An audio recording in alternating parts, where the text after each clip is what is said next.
Chers amis internautes de Seneweb TV et seneweb.com, welcome. C'est un plaisir de leen retrouver ci seen beneen numéro Sitoé mi nga xamante ni dafay célébrer les femmes leaders, les femmes qui peuvent et qui font, à l'image de notre Sitoé du jour ki nga xamante ni son plus grand rêve c'est de ramener maanaam tous les afrodescendants ñu dellu si fii en terre natale muy Afrique. C'est également l'initiatrice de The Return borom Sen Afrique, Rama Atta Gueye.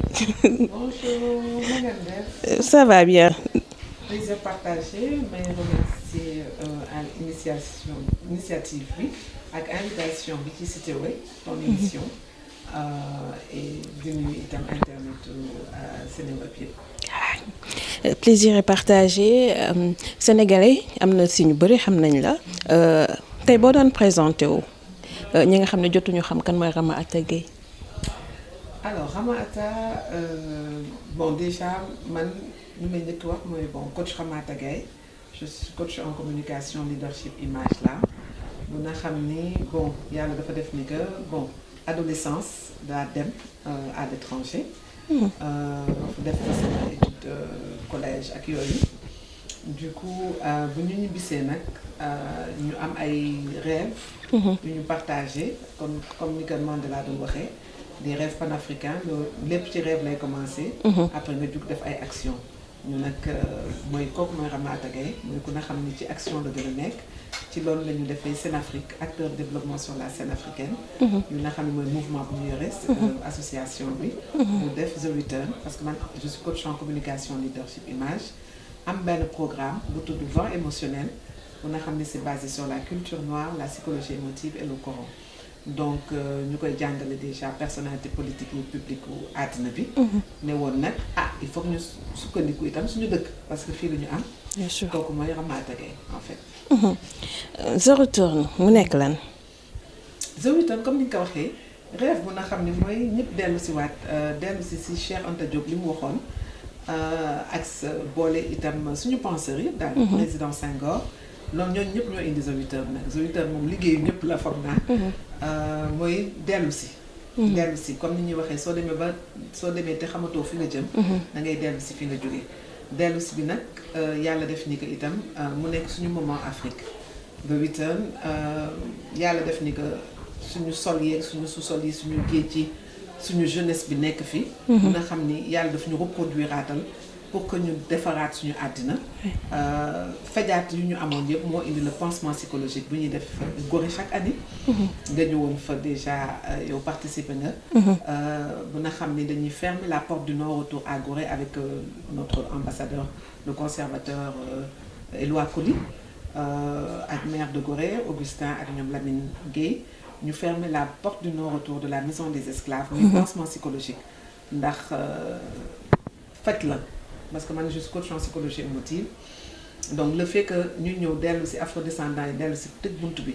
ne tëjal nañ ko seen comme ni ñu ko defee woon daaw ak ren ak daawaati géej ne tëj nañu buntu suñu ay malheur buntu bi ñu ne woon ni que dañuy dem te dootuñu dellu si ñun tëj nañ ko définitivement. donc wax nañu non parce que il faut savoir dire non. day wax ne wax nañu non c'est ni que duñu tekki. léegi tekki moo des si ñun donc pansement psychologique moom la ñuy def chaque année. après nga fekkee woon comme ñu sol en blanc ren nga gis ne que ñu fekkee fa yu jéggi dayu sax. ñu ci jooy si lu bëri même waa Sénégal parce que xamuñu woon histoire bi.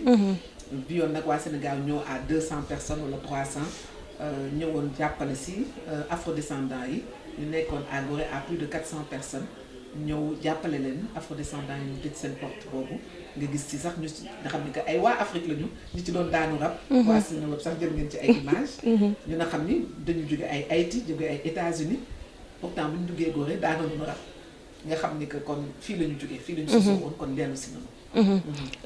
gis nañu sax même ci activité yooyu noonu maanaam fermeture symbolique de la porte du non-retour émotion bi dafay jàpp afrodescendants yi ba même bi ñuy longer le mur de la maison pour apaiser douleur bi pour ressentir aussi. les murs waaw.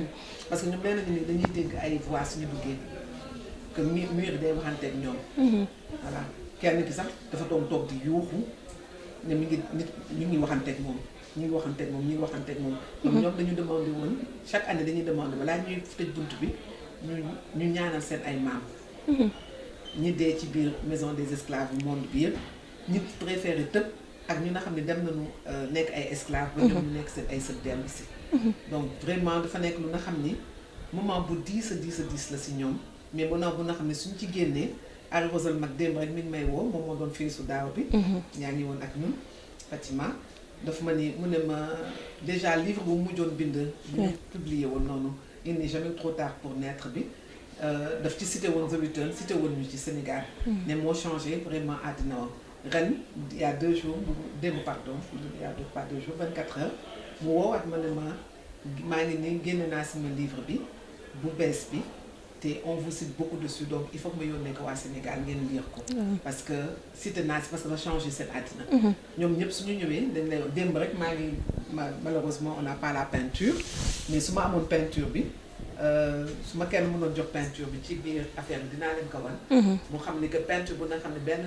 métis cubain ak libanais juddoo États-Unis màggee fa moo ko def avant événement xamante ah oui ok mu ne benn vision la am def ko muy ouverture porte de retour bi yéen ne bokk ak tapis bi Serigne Touba tegoon itam ci géej bi nga xam ni que lu kéemaane la vraiment fii la ñu tudd fii la ñu sos donc c'est des moments très très forts très forts ñi fi jotagum ñëw ci afro descendants yi am na si ñoo xam ne États-Unis la ñuy jógee ñu si ëpp sax am na ñuy jógee France feneen ak feneen. mais fu nekk Italie ñu ci gën a bëri nag Martinique Guadeloupe. ren par exemple haïtiens yi ñoo fi gënoon bëri ñoom sax ñoo def guidé bi prière bi ak drapeau Sénégal ak drapeau Haïti. parce que ñoom ñoo doon l'année ñoom seen année la woon en fait ñoo fi gënoon bëri ren mais fi nekk la ñu jógee vraiment fu nekk ak ñu nga xam ni ay africains lañu. Sénégalais wala malien wala ivoirien yu nga xam ni dañu juddoo màggee étranger. xam nga ñooñu tam benn lañu. xamuñu fi dara donc ñoom tamit dañuy ñëw. ñi fi jotagum ñëw est-ce que après aventure boobu y en a qui ont décidé de venir s'installer peut-être au Sénégal wala beneen pays de la sous-région. ñu xam ne Afrique. dañu def c'est le prix Léopold Sédar Senghor bu ñu jox ay valeureuses femmes. parce que en général ñun The Return góor yi la ñuy célébrer. moo tax suñu grande soirée yëpp celebration of the black male la. parce que histoire bi daf ñu wan ni que Afrique mosuñu am problème féminisme. on a été célébré depuis l'Égypte et plus récemment depuis la charte du Mandé. la jigéen góor bu ñu tekk ci kaw. ñu am ay sociétés matriarcales am la première reine noire. première reine bu jiite at dëkk ci Afrique la njëkk amee. donc comme ni ma leen ko waxee féministes yi nag dañ may dóor nee naa leen li business wu waa Europe la ñu du suñu business. donc loolu moom je tiens à le dire parce que ren dañu jox le prix Léopold Sédar Senghor femme noire femme africaine bi muy tagg jigéen bu ñuul di tagg yaay. donc ñu jox ko mooy le prix de l'inspiration féminine africaine ñu jox ko ñu mel ni Safari ñu nga xam ne elles sont ambassadrices. ñu jox ko ñu mel ni Marianne Niox artiste. buy def liggéey bu jéggi dayoo nga xam ne du sénégalaise ñëw fii. installé wu di def liggéey bu jéggi dayoo ci banlieue beeg ñëpp. ñu jox ko ku mel ni madame Samb ñu jox ko ñu mel ni ñu jox ko itam ay afrodescendants.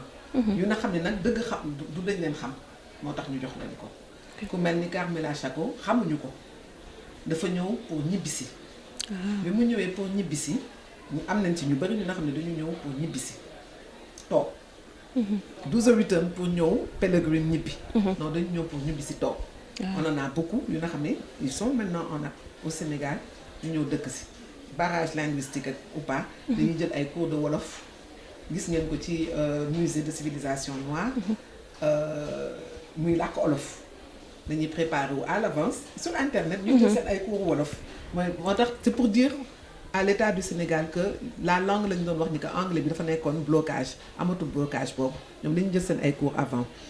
et cette dame bu ñu gisee effort yi mu def yëpp te day def ay film un peu fale en Allemagne ñu ne pourquoi pas ne pas wane ni que lii mun na nekk itam. ñu joxaale ko prix bi moom tamit mooy li may wax xamuñu lu muy def réellement mais actam tax na ba ñu célébrer ko moom tamit ñu célébrer nag ay nit yu nga xam ne ñun nag dañ leen xam. muy mel ku mel ni ministre Khady Dieye Gaye beneen Gaye naa xam nga nee nañu jigéenu Gaye ministre de la culture oui des sports et de la jeunesse. ñun moom jigéenu Gaye yi moom dañu xam ne ñun ay xeexkat lañu. góoru jeg Gaye dafa du mais jigéenu Gaye moom xeexkat la ñun on est toujours sur le terrain à fight. Et bon on a pris des femmes comme ça yu nga xam ni joxe nañu wane nañu déjà lu ñu mun ba seen mënoon ba pare. Donc par rapport à ça loolu mooy indi en fait mooy lu ñu doon wane ni que loolu la ñuy wane vraiment jigéen yu jàmbaare. jigéenu jàmbaare ba pare jël itam les femmes malentendantes. ku ci mel ni Aïssatou mu leen yore. nga xam ne dañu bokk ci Senafrique acteur développement sur la scène africaine yi. ma leen di remercier parce que def nañ bés boobu defar nañ ma fa lu nga xam ni jooy sax def nañ ko fa ñëpp a jooy. C'est le groupement des femmes malentendantes mais Mami leur présidente bu na xam ni itam kooku itam foog naa citowe la. citowe dëgg nga ngoog parce que malgré leur handicap dañuy jaay dañuy produire on les a formées elles font des choses extraordinaires. ba pare def lu na xam ni kenn ñeneen ñi defuñu ko. mooy ñëw nañu cotiser ñoom ñëpp elles sont 10 000. cotiser ñoom pour te dire que bëri nañu Sénégal benn jot indi seen enveloppe ne ma dañ ma ko jàppale en tant que beneen jigéenu xeexkat. te pourtant association bi da leen di jàppale ñu ñëw indi seen wàll ci xeex bi. nga xam ni que ñooñu moom vraiment li ñu def moom saa yu ma ciy wax sama yaram day daw parce que elles ont lu na xam ne ñeneen ñi defuñu ko. te pourtant état mi ngi leen di mettre pour l'instant de côté man ñaanoon nag état bi comme les ministres étaient là musée man leen nag jàppale leen ma sama ñii parce que Senafrique mi ngi def lu mu mun mais ñun duñu état dañuy jéem rek mais mënaguñu ministre tourisme itam ne vraiment dina si jàpp itam moom tam bu baax ak ministre de la culture ma leen di remercier tout donc voilà c'est des choses comme ça ñu ngi am ay gens yu nga xam ne dañu ñëw toog comme ni nga ko waxee bëri nañu léegi et puis moom la ñuy on leur fait une plateforme économique pour que ñu mun a préparer wu psychologiquement tëj seen bunt économiquement Sénégal pour préparer leen ay terres ay choses comme ça pour que ñu mun a ñëw toog dellu si sa initiative bi sax ça entre en droite ligne ak projet bi nga xamante ni wala programme bi nga xam ni Ghana ñoom tamit teg nañ ko mooy Beyond the Return ñoom it. Ghana waaw oui gouvernement ghanéen dañu teg ñoom it programme bi ñu tuddee Beyond the Return ñoom tamit pour afro-descendants yi ñibbi si ba Stevie Wonder sax gis nañu amoon na passeport ghanéen. léegi il est citoyen ghanéen. loolu la di Fatima en fait ñun depuis 4 ans on se bat mais comme ni may waxee nit yi. même ñi ñëw ñi laaj sànq rek yaa ngi taxaw sama manager fii bi di la wax ni que y a des gens qui nous appellent même pour utiliser les images pour les films ñuy ñëw ñu bëgg ñëw ñibbisi ñu bëri. mais mënuñu leen gérer ñoom ñëpp. ñu bëgg ñëw pour événement bi. on a Howard University ñoom ñëpp dañu bëgg ñëw pour événement bi mais may sant yàlla parce que Adama Ndiaye notre lauréat Swift Move bi le DG de l'ASPT oui. ñëw bi yoon nag jàpp si nañu teelu ma ko yëg parce que maa ngi doog di ñëw au pouvoir mais lu bokk sama programme la ba def ñu que The Return nekk destination Sénégal pour le côté artisanal de luxe pour le côté aussi retour.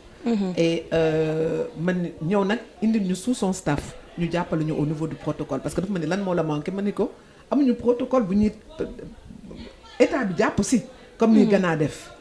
ñu ne ñu loolu changé na te effectivement ku ñuy tuddee Black muy ki DG wu Grand Théâtre bi mu nga xam ne on a fait la co-organisation wu Black Excellence bi Celebration of the Black Male bi mu nga xam ne fekkee ngeen ko Seneweb dimanche mu ne ma ñun dañ ciy taxaw bi yoon ñu signé ak ñun ay convention ne ñun bi yoon dañ ciy taxaw parce que état bi yoon daf ciy nekk dëggante Njaay parce que ñu ngi leen di woo ci àddina bi yëpp di leen féliciter ñu ngi leen di woo ci àddina bi yëpp ci ay conférences vous n'arrêtez pas donc vous vendez le Sénégal vous montrez le Sénégal lu mu mun te yaa ngeen di jubóole Sénégal ak ses afro-descendants donc état bi normalement fu mu nekk nii dañ ciy téye réellement def nag jéemal jéggi dayoo def lu gën a jéggi sax lu waa Ghana def parce que on a beaucoup de personnalités publiques yu nga xam ne aux États-Unis yu nga xam ne demandé nañ ñu nationalité am na la famille de Mohamed Ali pendant combien d'années ils ont tout fait pour ñëw en groupe mais mënuñu leen jël en charge ñoom ñëpp donc xam nga yooyu yëpp parce que on est juste une association. c'est des benn Rama Atam moo am cabinet Kevorewam di xëcc benn Fatima am Astok dóoram muy dóor xëcc donc on n'a pas ce truc là. bien qu'on fait un truc étatique. Massamba docteur Massamba Gueye qui fait partie de nos ambassadeurs ba ki dem daf ma doon tooñ bi muy def son truc pour compte bi muy def à part de ma fille Grand Théâtre mu ne ma Rama pare nga yaa ngi fay say bor. dañ ciy reetaan léegi parce que on est des acteurs de développement. On va continuer le combat mais c'est vrai que su si état bi jàppoon comme Ghana wala comme Nigéria bon fu mu nekk nii on aurait eu au moins 10 000 personnes yu nga xam ne annuellement dañuy ñëw pour The Return. mais ñun on peut pas les prendre en charge on peut pas gérer ça même au niveau sécurité c'est trop difficile. oui gëm naa ne sax état bi dina si jàpp. parce que c'est voilà c'est une initiative très noble. Ça vend le Sénégal ça vend l'Afrique également. même le secrétaire d'État ministre Bakary itam il est venu même faire le point presse moom tamit vraiment il daf ci jàpp itam. vraiment en 2 semaines 3 semaines. ils ont fait un travail formidable. kon la prochaine édition moom macha allah. nañ bàyyi ñëpp ñëw rek àddina bi yëpp ñëw. ñëpp daañu ñëw nan nga xëyee rek jël initiative bi lan moo la motiver. pour The Return. oui. orphelin yi. The Return comme ni ma leen ko waxee on a fait la pose de la première pierre mais remercier le maire de Popenguine le maire Abbas. Qui a fait un travail extraordinaire à Popenguine ñu defal ñu accueil bu nga xam ne vraiment population de Popenguine merci pour samedi bi parce qu'on faisait là-bas la pose de la première pierre de Senafrica House Orphanage muy orphelinat moderne musulman yu ñuy mettre en place yu nga xam ne amul adoption mais yu nga xam ne dañu war a tabax kër yi te loolu comme ni ma ko waxee afrodescendants yu ñu gunge woon bés boobu ma ne leen ñii nii bébé yi ñu ne ma amoon leen bébé yi ñoo tax ba ngeen ñëw parce que sans ñoom y aurait pas eu The Return. sans ñoom y aurait pas eu la fermeture de la porte du non-retour sans ñoom y aurait pas eu l'ouverture de la porte du retour parce que bi ma toogee ñaan yàlla ne que man de orphelinat yi bëgg naa ko def kii naa ko mais xaalis boobu fu ma koy jëlee ñu ne ma julli ba pare ñaan werd ba pare ñu ne ma ci laa bindee line-up bi moo indi les sacs The Luxe The Return yi ngay gis. nga gis dessin bi mun a xam ne sama bopp la. benn dame du Burkina bu ñëwoon par le biais xaw ma est-ce que am naa ci droit di ko wax beneen télé la. bu defoon benn documentaire sur Senafrique. sur le coaching mental. moo ñëw gisoon ko ñëw ñu defal ko coaching. bu mu paree nekk te moom artiste la woon. mais affaire yi sonnaloon na ko ba. moom ci boppam ba finalement mënatuloon def dara. bi mu yeggee mu wér nag bu ñu ko defee coaching bi mu wér ci kàttanu yàlla. elle a envoyé ça comme cadeau. tombeek ñuy defar marque bi ñu ne comme jigéen moo ko kii nañ ñu jël kii bi teg ko la tête africaine. une femme africaine qui est fière d'être noire qui est fière de ses attributs d'africain tout simplement. ñu teg ko pour en signe de The Return le retour à la fierté à la terre mère de l'humanité yàlla def nag ni ko maman boobu finalement nekk man. c'est une belle tête. man maay yaay The Return. macha allah yaay égérie bi macha allah. ma am sama njaboot bu rëy bi sama njaboot international bi macha allah. donc on a fait ça ñu ne kon pour que ñu dem mun a am orphelinat bu amul adoption il faut que ñu am écosystème. On est au XXIe siècle. Quand on parle du Black Excellence, la carte cristal, le Black Excellence en marche, l'élite 3.0 en marche au Sénégal, on parle de ça. C'est-à-dire que d'autres ñu defati ay affaires juste pour def ko dañ koy def mun a am continuité. te bu mu am continuité il faut ñu réfléchir ko. donc on a mis en place un écosystème. Le Grand Théâtre a bien voulu en co-organisation nous mettre aussi l'espace The Return Marketplace buy wane les efforts des afrodescendants les efforts des gens yu nga xam ni dañuy réussir dans le côté artistique di ko def donc on a fait ça qui nous permet d'avoir un écosystème. Comme on était dans l'élite on a fait des sacs de luxe ay bijoux ay yére ay Yacine Diop buy def Yatitude bi une marque de sport Blue pour les marques d'habits Marisma une jeune dame aussi qui fait des habits des petites robes donc on a ñu ne nañ def benn écosystème bu nga xam ni dinañu permettre ñun ñu mun a fay suñu ay charges tabax suñu ay kër jënd suñu ay terrain def ko ndànk-ndànk. def et ko puis à orphelinat. côté ñu def ci label The Return bi ñu yokk si ouverture de la porte du retour bi parce que ñoom itam ay orphelins lañu. ñu ubbil leen bunt bi loolu moo indi mise en place bu ñuy def nii. Bon, pour l'instant, on n'y arrive pas trop financièrement, mais c'est normal pour man. Une société, c'est 5 ans. ñu ngi upgrade nànk-nànk ba yàlla def ñu jënd suñu ay terrain yàlla def ñu def suñu pose de première pierre. Année prochaine incha allah ci kàttanu yàlla avec l'aide de Dieu et du prophète sallallahu alayhi wa sallam mais bi da ngeen di ñëw pour ouverture bi. ñu couper le ruban ubbi. incha allah avec l'aide de Dieu et on est dessus.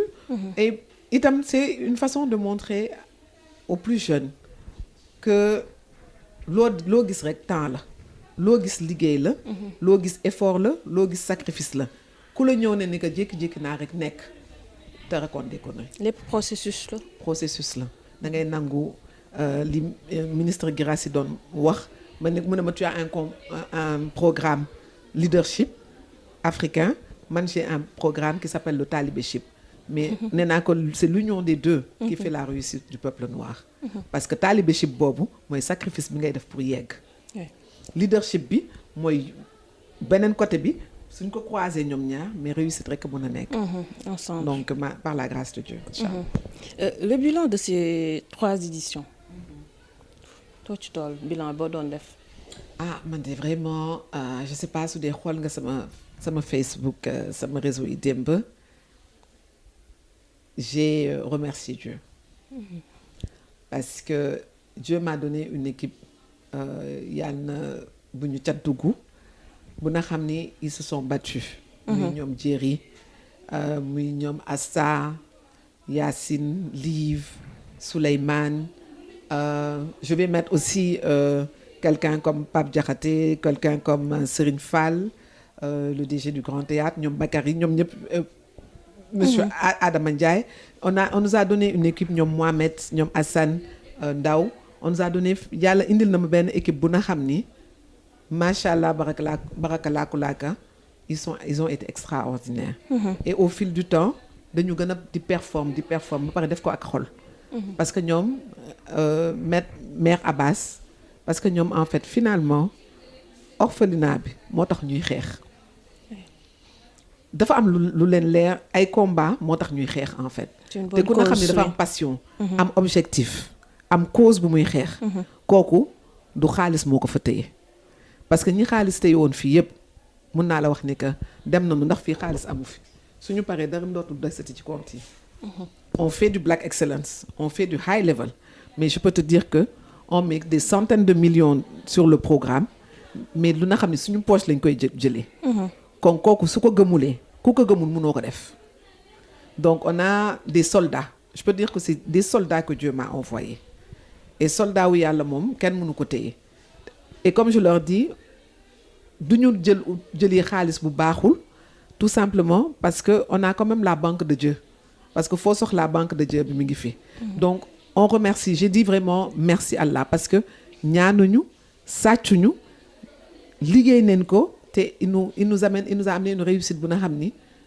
et puis des retours quand même parce que soo demee ba nit yi di doog di la woo man je vous parle du monsieur qui m'a appelé hier de Cuba ñu lay woo du monde entier di la wax ça a changé notre vie di la wax merci te xamuñu la merci boobu ma delloo ko yàlla ak sallallahu alayhi wa sallam parce que du man c'est pas moi qui comme ni ko Baba Mal waxee woon mu ne ma tu sais que ce line-up vient et de l'ordre du divin mais wax na dëgg parce que pour changer vie wu nit yàlla rek mën a changer vie wu nit donc on change des vies on fait évoluer le peuple noir tey jii ñu ngi ci black excellence bi la carte élitiste 3.0 c'est-à-dire que dépassé nañ 2.0 bi ñu ngi ci 3.0 bi et cette carte cristal et on d'ici la fin de l'année va changer l'image que le monde a du peuple noir du Sénégal plus particulièrement donc loolu yëpp soo demee ba nekk ambassadeur u Gorée nekk ambassadeur u sa dëkk ba da ngay remercier Dieu da ngay xam ni que liggéey bi metti woon na mais réussir nañ ko te la réussite pour moi vient d'Allah et bon à part dire alhamdoulilah le bilan yàlla na yàlla xeeb dolli parce que bëgg nañu itam nit yu gën a bëri ñëw fejuwaale fii mun a ñu construire Afrique ensemble parce que loolu lañ leen dikk dañ leen wax ni que nous ne ferons pas l'Afrique dès le départ de Sénafrique. On a dit aux afrodescendants, nous ne construirons pas l'Afrique sans nos frères et sœurs issus de l'esclavage et de la colonisation. te góor ca wax ja donc ñu ngi koy liggéey te xam naa ni que fii léegi fin d'année et fii l'année 2025 par la gloire de Dieu dinañ ko mën a accéder. ci édition bu mujj bi vous avez décerné benn Dumb Award au président chef de l'État Bassirou Diomaye Faye moom aussi tu l'as eu au téléphone. lu mu la wax. parce que moom bi ñu gisee le courrier ils ont reçu les courriers très tard. ok parce que je pense que c'était le temps de mise en place ñu yónnee commencé nag ci la ñu commencé yónnee ministre di ñu recevoir. di ñu recevoir ni ñu lii suñu combat la. lii je vous félicite mais lii suñu combat la lii mooy ñun lu ñu doon xeex depuis 15 ans. ñu ñëw ci au pouvoir fekk jigéen di ko matérialiser. ñu ne ñu lu ñu xeex pendant plus de 15 ans ñëw fekk jigéen di ko matérialiser loolu suñ ci jàppalee. xel sax mënu ko xalaat ñu bañ ci jàpp en fait. et une fierté ils sont venus je parle pas de moom kese sax mais je parle de moom à travers lui toute son équipe ñu ne ma fierté bu ñu am ci Black Excellence bi nga mettre en place fierté bu ñu am ci ni nga sacrifié woo ba def lii en tant que femme leader du Sénégal donc ci la yónni nag tout son staff vraiment tout son gouvernement ñu jox leen itam la carte Black Excellence bien sûr tout son gouvernement ñu ñëw nag jàppale ñu ne ñu kenn ki daf ma woo sax je xaw ma est-ce que on peut le dire ou pas benn simis mu ne ma daf ma ni le président m'a demandé explicitement de m'occuper de vous mu ne nag ñun on ne peut pas se permettre de sortir de l'argent mais on aidera et on en fait comme la ville de Dakar on en fait en fait maintenant un programme du Sénégal de l'agenda du Sénégal élitiste et de la carte Black Excellence du Sénégal et à côté de ça l'ASPT gis nga ko l'a bien démontré ils ont fait un travail extraordinaire que le président leur a demandé de mettre en place et je les félicite au passage parce que franchement en si peu de temps faire un beau travail comme ça venir en aide à ce point-là félicitations. le kii itam bon dañu dégg ndigal président bi mu wootee moom ñoom tam da dégg nañu ndigal. parce que parce que le DG du Grand Théâtre qui est en organisation sur le Black Excellence. ma ne père daal su ma yónnee on est obligé mu téye sama loxo. alors là ma mel ni benn xale ministre bu nekk ma dem toog mu ne waxal lu ñu la wax loo. c'est pour la bonne cause. ça voilà ça faisait plaisir parce que xam ni que déjà ngay def dara bon jiitu dëkk bi ne la merci. loolu moom amul fay. c'était beaucoup de douleur parce que c'est beaucoup de sacrifices mettre tout ça en place. L'association et tout ça mais reconnaissance boobu rek vraiment amul fay te chaque jour ils ont tous été présents loolu moom ku ñëwul le vendredi ñëw nga le samedi ku ñëwul le samedi ñëw nga le dimanche loolu moom pour man vraiment amul woon fay vraiment mais je remercie le président pour ça et le premier ministre qui a fait vraiment appeler aussi Maître Saïd voilà pour récupérer d'ailleurs sa carte Black Excellence yu nga xam ni bon si on me donne la possibilité je vous la montrerai pour que ñu commencer à exécuter l'élite noire 3.0 l'élite noire gis nañ ci ñun tamit suñu PDG waaw le patron de Seneweb bu ñu waxee excellence Seneweb si lay bokk parce que on est pionnier et toujours leader comme on dit gis nañ tamit Guirassy ak yeneen kàngam on a quand même on a des gens quand même extraordinaires Sénégal ñuy nëbbatu nag mën na leen nag léegi dañ ngeen di bàyyi nëbbatu bi je le dis parce que ñun Sénafrique lu tax ñu leen di siiwal c'est que on cherche des rôles modèles ñu nga xam ne xale yi dineen mën a ñëw toog waxtaan ak ñoom invité nañ ma ci ay plateau chaîne net yi ma dem ne leen du tax ñu jël Salam c'est pas un hasard. moo dàq na bëtu nag. soo gisee suñu teaser bi da ngay xëy ba sonn. ni Seneweb fesee moom fesewu ko noonu. non nëpp moom kay c'est le contraire day nëbbatu xoolal bi ñu def teaser bi. Rama. alors vraiment ma koy remercier Salam parce que il a fait un travail extraordinaire. ma xam si dara nag parce que gis nga nekk à l'étranger di teg dara en Afrique ba mu marché c'est que tu as fait beaucoup de sacrifices. Les gens ne peuvent même pas s'imaginer yan sacrifice yan nga def pour yegg fi nga yegg. parce que suñu xamoon tiers bi sax duñu mës a dugg. tiers bi laa wax de duñu mës a dugg. te je le félicite parce que il a souffert pour mettre ça en place. et pourtant waxewu ko fenn il a gardé sa dignité africaine. te loolu dama bëgg mu dellu si waat fii téye leen seen dignité africaine xeex yombul gagner guerre lépp guerre la ci àddina. loo am rek da nga ko xeex ba am ko xeex yombul nen bàyyi joytu bi te tourner ci liggéey. moo tax may pousser ces rôle modèles ñu wax lan fan la ñu jaar ñu wax nit yi koo ci wax daf lay wax ni que prix bi amul pay si man. oui. parce que prix Dambe Award Dambe c'est la boxe africaine le spirit ñu jëloon ci Mohamed Ali mooy le spirit Mohamed Ali jabaram taxawuñu depuis le départ. voilà Kalila Ali di ñu taxawu depuis le départ ma koy remercier au passage parce que dañu doon wax ni que dafa doon def Dambe la doon boxam Dambe la woon sans pour autant mënoon ñëwoon Afrique. muy retour bu ñuy wax noonu return bu ñuy wax noonu ba pare mais kan moo gën a mun a xeex que Mohamed Ali ndax ku xeex état bu injuste. mais c'est normal que tey jii ñii ñu choisir ñu def leen fii award parce que Salam s'est battu. Salam s'est battu amul kenn ci suñu award yu na xam ne xeexuñu.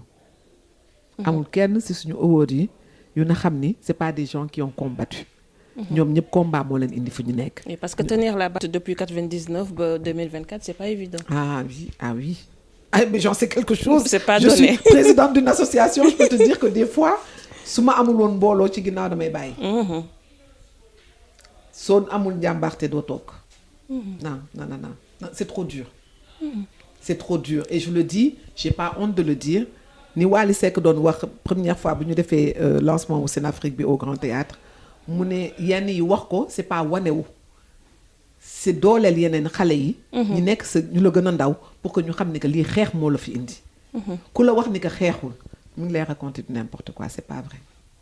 surtout fësal leen dafay baax dafa mel ni concept citoyen bi parce que comme on dit la nature a horreur du vide. ñi nga xam ne ñoom ñoo war a wax ñi nga xam ne si ñoom la ñu wax jël exemple bu ñu waxulee. ñi waroon noppi ñooy wax. Fatima tu as raison. voilà ça fait partie du pourquoi. parce que des gens regarde c'est des gens qui se cachent. c'est des gens que ñoom bëgguñu ñu xamal leen ñoom dañuy def parce que dañ ko gëm. moi j'en ai un qui me dit Serigne Fall me dit non Rama man soxluma ñu may wane neen wane Grand Théâtre ma ni ko non soo waxul fi nga jaar ba yegg fii est-ce que nit yi xale yi dinañ ko mën a def. duñ ko mës a mën a def c'est pas possible. ma ni ko il faut nga wan leen itam la possibilité na fan nga aw dara yombul. yëpp xeex la il faut que les gens sachent que c'est un combat. Salam il faut mu jël micro bi wax il n'aime pas ça. Salam il faut mu jël micro bi wax. Président il faut mu jël micro bi wax keneen mun na il faut ñu jël seen micro wax man mii sama bopp ça n'arrange pas Afrique la ñu nekk cat bi dafa bëri xam nga mais tu es obligé parce que si tu ne le dis pas dañuy foog ni dafa yomb. oui résultat bi rek la ñuy gis. c'est vrai résultat la ñuy gis ne dafa yomb si yow. alors que ils savent pas sama équipe comme je le disais tout à l'heure am na kenn ku ci dugg ren ji dama leen delloo njukkal parce que dañu sonn. Ils étaient même tous malades. Pour te dire que c'est toute l'année qu'on travaille. dañuy dem toog di feebar ay jours ay semaines seen parents yi moom xam naa nee nañu coach Rama Atta sama doom yi mais j'ai des guerriers je le dis je les félicite. Et puis je suis difficile je suis perfectionniste je te dis ay xeexkat lañu ay soldats laa yore yu nga xam ni ils ne lâchent pas te Salam il te dira la même chose c'est des soldats que j'ai qui ne lâchent pas. parce que mu neex mu naqare ils sont à côté de toi. La majeure partie des gens su naqaree dañuy dem. On a beaucoup de gens qui ont quitté le navire mais ñu des ba ñu yegg fii. ba àddina di tudd Sénafrique ba àddina di tudd The Return ñooñu jàmbaar yi ñoo fi des. Comme disait Dadju, l'équipe de départ n'est pas l'équipe d'arrivée. jàmbaar yi ñooy toog. te jàmbaar yooyu dañu war a wax. parce que ñooñu la ñu war a déglu comme tu le dis c'est eux qui doivent parler. C'est ce qui va porter ses fruits. Voilà boo amoon maanaam bu ñu ko tënkee The Return gis nañu aussi ngeen di def enchère vente aux enchères te fonds yi ngeen di am ci orphelinat moderne boobu la jëm. fonds yi dañu waroon am finalement dañ ko def tuut. mujj leen am loo fonds yi. non on n'a pas pu parce que dañ ko def en fin. D'événements. On aurait dû le faire au départ comme l'année dernière. On a eu des choses. Mais bon, de toute façon, c'est pas si grave que ça parce qu'on a quand même un écosystème qu'on a mis en place. C'était pour montrer un écosystème de l'homologué. On a un écosystème qu'on a mis en place qui fait que, quel que soit X, madame Nayaka, que construction bi moom day am moom ci kàttan yàlla da koy tabax. Parce qu'on a déjà mis en place l'écosystème, il fonctionne. Et il fonctionnera encore et encore, Inch'Allah. Je suis confiante parce qu'on a une équipe qui travaille, comme je le disais. dañuy ay jàmbaar lañu ay liggéeykat lañu donc ku liggéey am réussite. D'accord loolu laa gëm. orphelinat bu toll nan bu mel nan ngeen bëgg taxawal. ñun suñu orphelinat bi nag dafa spécial. moo tax ñuy jënd ay terrains yu différents. Parce que orphelinat bi c'est les 150 mètres carrés qu'on prend. Tabax ci kër ba pare 7 bébé moo ci am te bébé yi amul adoption. amul visite kenn duñu visiter suñu ay doom. amul adoption. visite mooy lan doo ñëw visiter pour joxe xaalis. loolu tax ñu def écosystème bi ba nga xam ne ñii seen kër la ñu nekk. dañuy génn amul école bi ci biir non dañuy génn dem jàngi ñibbisi. Une famille normale. Ok amul 18 ans nga génn. sa kër seen kër am na ñu fa génn 18 ans am na ñu fa génn 30 ans. waaye c'est la même chose et puis daf ñuy permettre ñu mettre en place une chaîne d'amour. bu nga xam ne ku génn ba defar sa àddina ba di nga mën a jàppale si yeneen. sa say rakk oui surtout donc c'est ça. ñaata terrain ngeen ci am. pour l'instant on en a 4. mais bi Popenguine nañu njëkk tabax parce que maire de Popenguine daf ko laajte ne ma dama bëgg sama bos njëkk pare.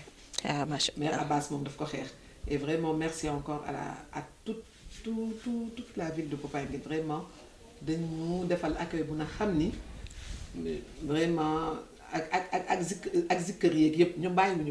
vraiment, c'était vraiment extraordinaire. Merci pour tout. Machallah, yal na ko yàlla sotti lépp parce que dafay xeex tamit infanticide. Ce ultime message, cet ultime appel pour projet yëpp taxaw Inch'Allah.